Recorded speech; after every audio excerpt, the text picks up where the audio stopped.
ఇష్టమైన రాక్షసుడు పార్ట్ 2.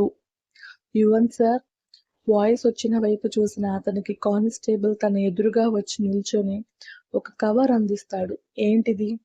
తెలీదు సార్, మీ పేరు మీద కొరియర్ వచ్చింది, స్టేషన్ అడ్రస్ ఉంది. ఓకే, నువ్వెళ్ళు అని ఆ కవర్ ఓపెన్ చేసి చూసిన అతనికి waiting for you my spicy police అన్న వర్డ్స్ చూసి పెదవులు సాగదీస్తాడు.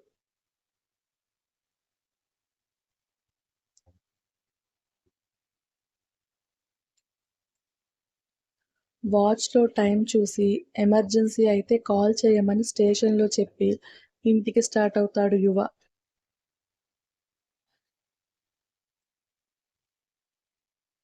ఒక మిడిల్ క్లాస్ ఏరియాలో పెంట్ హౌస్కి వెళ్ళి డోర్ ఓపెన్ చేసి ఫ్రెష్ అయ్యాక డ్రెస్ వేసుకొని తల తుడుచుకుంటూ సోఫాలో కూర్చుంటాడు.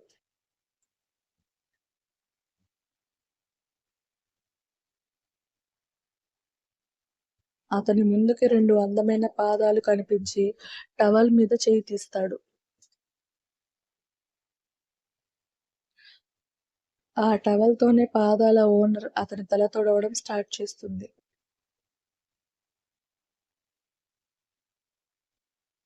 ఎప్పుడొచ్చావు వంశీ అని అడుగుతాడు.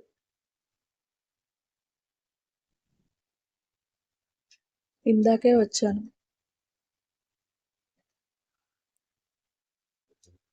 ఆమె తల నుండి వస్తున్న మల్లెపూల వాసనకి ఒళ్ళోకి లాక్కుని ధైర్యం బాగా ఎక్కువైందే నీకు. నిన్ను చూసే ఎక్కువైంది. ఏంటి ధైర్యం?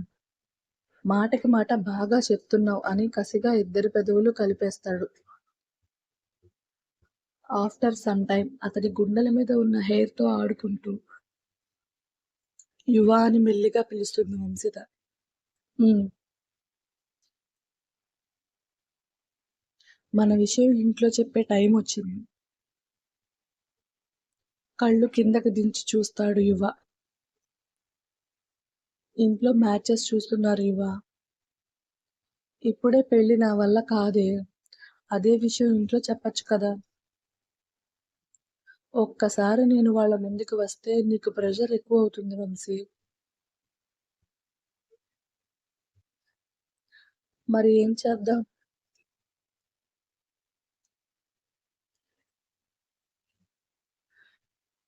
నా కోసం వెయిట్ చేయాలి అనుకుంటే చెయ్యి, లేకపోతే నీ ఇష్టం. ఫోర్స్ చేసి నాతో ఉండు అని చెప్పను. మీ పేరెంట్స్ని ఇబ్బంది పెట్టలేను. యువ మాటలకి కన్నీళ్లు వచ్చేస్తాయి వంశితకి. సరే అని లేచి వెళ్ళబోతున్న ఆమెని ఆపి వెనక నుండి హత్తుకుని, గొడవ పడవేంటే మెంటల్ అని హస్కీగా అంటాడు.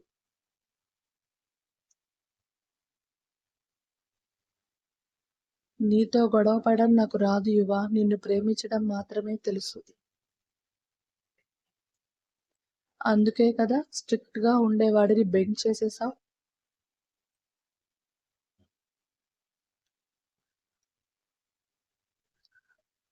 అతని మాటలకి అయోమయంగా చూస్తుంది వంశిత.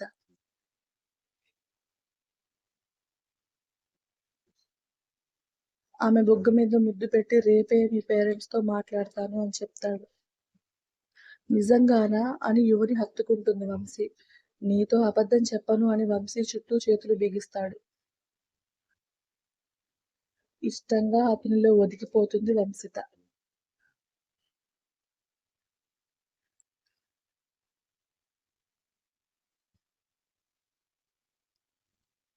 సాయంత్రం 6 గంటలకు మెల్లిగా కళ్ళు తెరిచిన యశితకి ఒంటి నొప్పులకి కళ్ళల్లో నీళ్లు తిరుగుతాయి. కష్టంగా పైకి లేచి మిర్రర్ ముందు నిల్చొని డ్రెస్ తీసేసి తన ఒంటి మీద ఉన్న పంటిగాట్లు చూసి, ఇంత కోపం ఎందుకు రానా సార్? నేనేం చేశాను మిమ్మల్ని? ప్రేమించడం తప్పా? మీ అంతస్తుకి నేను సరిపోను అని తెలిసి నా ప్రేమని మీకు చెప్పలేదు. నా హద్దుల్లో నేనున్నా బలవంతంగా నా మెడలో తాళి కట్టి ఈ ఇంటికి తీసుకొచ్చి చిత్రహింసలు పెడుతున్నారు. మీ మీద ప్రేమ చావక మీరేం చేసినా మౌనంగా భరిస్తున్నాను. అది చనిపోయిన రోజు ప్రాణాలతో ఉండలేను అని బాధగా అనుకుని వాష్‌రూమ్‌కి వెళ్ళి హాట్ వాటర్‌తో ఫ్రెష్ అయ్యాక కొంచెం బెటర్‌గా ఫీల్ అవుతుంది. శారీ కట్టుకోకపోతే చెంపలు పగలగొట్టడమా, వేసుకున్న డ్రెస్ చింపేసి తగలబెట్టడమా అనే ఆప్షన్ ఇస్తాడు రానా. అందుకే కష్టంగా శారీ కట్టుకొని రెడీ అయ్యాక కిందకి వెళ్ళబోతున్న ఆమెకి ఎదురవుతుంది నర్స్. మేడం మీరెందుకు కిందకు వస్తున్నారు? పదండి అని యషితని మెల్లగా నడిపించి బెడ్‌రూమ్‌లోకి తీసుకెళ్తుంది. రానా సార్ కోసం బ్రేక్‌ఫాస్ట్ ప్రిపేర్ చేయాలి ఎలీజా అని నీరసంగా అంటుంది యషిత. డిన్నర్ టైంలో బ్రేక్‌ఫాస్ట్ ప్రిపేర్ చేస్తాను అంటున్నారు. రాధిక మేడం ముందు ఇదే మాట అంటే లేనిపోని అనుమానాలు అవసరమా? ఏంటి డిన్నర్ టైం అయిపోయిందా? అయ్యో! రానా సార్ నన్ను ఇలా చూస్తే అస్సలు ఊరుకోరు అని కంగారుగా లేచి బయటికి వెళ్ళబోతున్న ఆమెకి డోర్ దగ్గర రానా కనిపించి షాక్‌తో ఫ్రీజ్ అయిపోతుంది. ఎలీజా రానాని చూడగానే అక్కడి నుండి జంప్ అయిపోతుంది. లోపలికి వచ్చి డోర్ లాక్ చేసి నా రానా యషిత వంక చూసి వాష్‌రూమ్‌లోకి వెళ్ళిపోతాడు. కొడతాడు అనుకున్న అతను సైలెంట్‌గా ఉండడంతో అయోమయంగా అక్కడే నిల్చుంటుంది యషిత. బయటకు వచ్చి ఆమె వంక చూసిన రానా చిటుక వేస్తాడు. రానా దగ్గరికి వెళ్ళిన యషిత ఏదైనా కావాలా రానా సార్ అని వణుకుతూనే అడుగుతుంది. నాకేం వద్దు. నువ్వు వెళ్ళి అక్కతో మాట్లాడు. మార్నింగ్ నుండి ఎందుకు రాలేదు అంటే ఇద్దరం కలిసి బయటికి వెళ్ళాం అని చెప్పు. అలాగే అని ఆమె వెళ్ళిపోయాక డ్రెసప్ అయ్యాక తన పర్సనల్ లాకర్‌లో ఉన్న ఒక వస్తువు బయటికి తీసి చూస్తాడు. నువ్వెవరో తెలీదు కానీ నా ఫ్యామిలీ జోలికి వచ్చి చాలా పెద్ద తప్పు చేశావు. You have to pay for this అని కసిగా పిడికిలి బిగిస్తాడు రానా. లాకర్ క్లోజ్ చేసి ల్యాప్‌టాప్‌తో ఆఫీస్ రూమ్‌లోకి వెళ్ళిన రానా తను అనుకున్న ప్లాన్ రెడీ చేసుకుంటాడు. రానా దగ్గర నుండి కష్టంగా ఒక్కో అడుగు వేస్తూ రాధిక కోసం వెళ్ళిన యుషిత డోర్‌లో నిలబడి లేని నవ్వుని పెదవుల మీదకు తెచ్చుకొని వదినా అని నవ్వుతూ పిలుస్తుంది. ఆమె కోసమే ఉదయం నుండి ఎదురు చూస్తున్న రాధిక యషితను చూడగానే కళ్ళతోనే నవ్వుతుంది. సారీ వదినా మార్నింగ్ నుండి నిన్ను కలవలేదు. మీ తమ్ముడు బయటకు తీసుకొని వెళ్లారు. అస్సలు చెప్తే వినరు అంటుంది. ఆమె మాటలు విన్న ఎలిజా అవును అస్సలు వినరు అని గొణుక్కుంటుంది. అబద్ధాన్ని అందంగా నవ్వుతూ రాధికకి చెప్తుంది యషిత. వాళ్ళు సంతోషంగా ఉన్నారని యషిత మాటల్లో అర్థమైన రాధికకి కళ్ళల్లో నీళ్లు జారిపోతాయి. అయ్యో వదినా ఎందుకు ఏడుస్తున్నారు? బాధపడకండి. ఏదో ఒక రోజు మీరు కూడా నార్మల్ అవుతారు. అప్పుడు మనిద్దరం ఇంకా ఎంజాయ్ చేద్దాం సరేనా?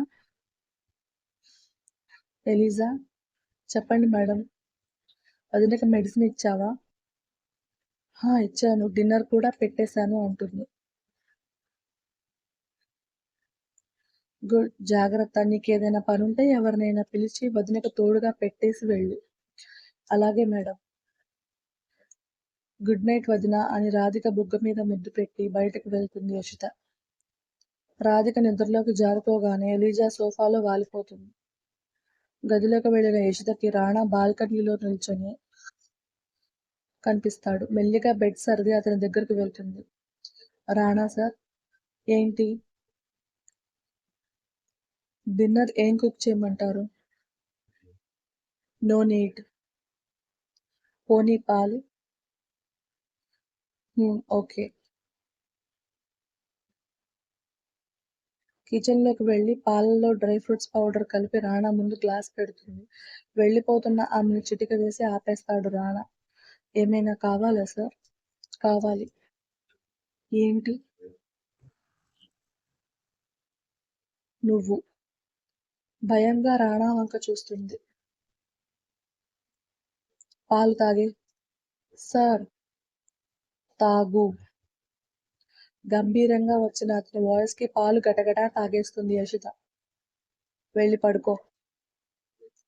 రాణా వంక అయోమయంగా చూసి గదిలోకి వెళ్తుంది యషిత. బెడ్ మీద పడుకొని కళ్ళు మూసుకున్న ఆమెకి తొందరగానే నిద్ర పట్టేస్తుంది. మధ్యరాత్రిలో తన మీదున్న బరువుకి ఊపిరి ఆడక కష్టంగా కళ్ళు తెరుస్తుంది. తన పైట జారిపోయి గుండెల మీద ప్రశాంతంగా నిద్రపోతున్న రాణాని చూసి చిన్న నవ్వొస్తుంది ఆమెకి. అతని తల నిమురుతూ మళ్ళీ కళ్ళు మూసుకుంటుంది. ఆమె చేతి గాజుల కదలికకి మేల్కొనే ఉందని అర్థమైన రాణా పైకి ఎగబాకి ఇద్దరి పెదవులు కలిపేస్తాడు. సడన్‌గా రాణా అలా చేయగానే భయంగా అతన్ని తొయ్యాలని చూస్తుంది కానీ ఆమె వల్ల అవ్వక నిస్సహాయంగా ఉండిపోతుంది. పెదవులు కొరికి బ్లడ్ టెస్ట్ చేశాక శారీని ఆమె నుండి వేరు చేస్తాడు. రాణా సార్ ప్లీజ్ అని అతన్ని ఆపాలని చూసినా ఆమె చెంప పగలగొట్టి నేను ఎప్పుడు కావాలి అంటే అప్పుడు నాకు నచ్చినట్టు చేస్తాను. నీ పని భరించడమే అర్థమైందా అని ఆమె రెండు బుగ్గలు వత్తి పట్టుకొని చెప్తాడు. కన్నీళ్లు రాకుండా కష్టంగా ఆపుకుంటున్న ఆమె వంక చూసి అమాంతం చేతుల్లోకి తీసుకుంటాడు.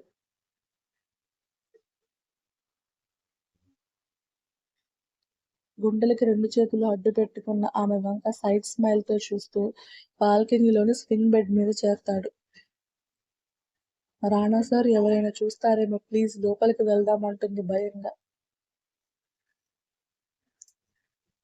ఇప్పుడే ఇక్కడే వితౌట్ బెడ్‌షీట్ జరుగుతుంది. నోరు మూసుకొని ఉండు. లేకపోతే గార్డెన్‌లో పెడతాను. ఇంకా బాగా కనిపిస్తుంది. అతని మాటలకి భయంగా వద్దు అంటుంది. ఆమె పెదాలు అందుకొని బ్లౌజ్ చించేసి పెట్టికోట్ లాగేస్తాడు. తన ట్రాక్ ప్యాంట్ విప్పి టీ షర్ట్ దూరంగా విసిరేస్తాడు. ఆ టీ షర్ట్ కరెక్ట్‌గా వెలుగుతున్న లైట్ మీద పడి ఆ ప్లేస్ అంతా డిమ్‌గా మారిపోతుంది.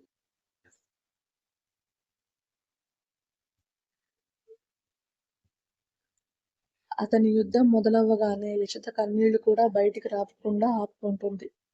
ఆమె ఏడిస్తే ఇంకా రాణాలో ఆవేశం పెరిగిపోతుందని తెలుసు కాబట్టి. 3 గంటలకి ఆమె పైనుండి పక్కకి ఒరిగి చందమామ వెలుగుకి బాల్కనీ మొత్తం కొంచెం వెలుగుతో నిండిపోతే, ఆ దృశ్యాన్ని చూస్తూ ఏదో సంఘటన గుర్తు రాగానే పిడికిలి గట్టిగా బిగిస్తాడు రానా. పక్కనే ఉన్న యషిత వంక చూసి బ్లాంకెట్ ఆమె మీదకి విసిరి ట్రాక్ ప్యాంట్ వేసుకుని రూమ్‌లోకి వెళ్లి మినీ ఫ్రిడ్జ్ నుండి బీర్ బాటిల్ తెచ్చి సోఫాలో కూర్చుంటాడు.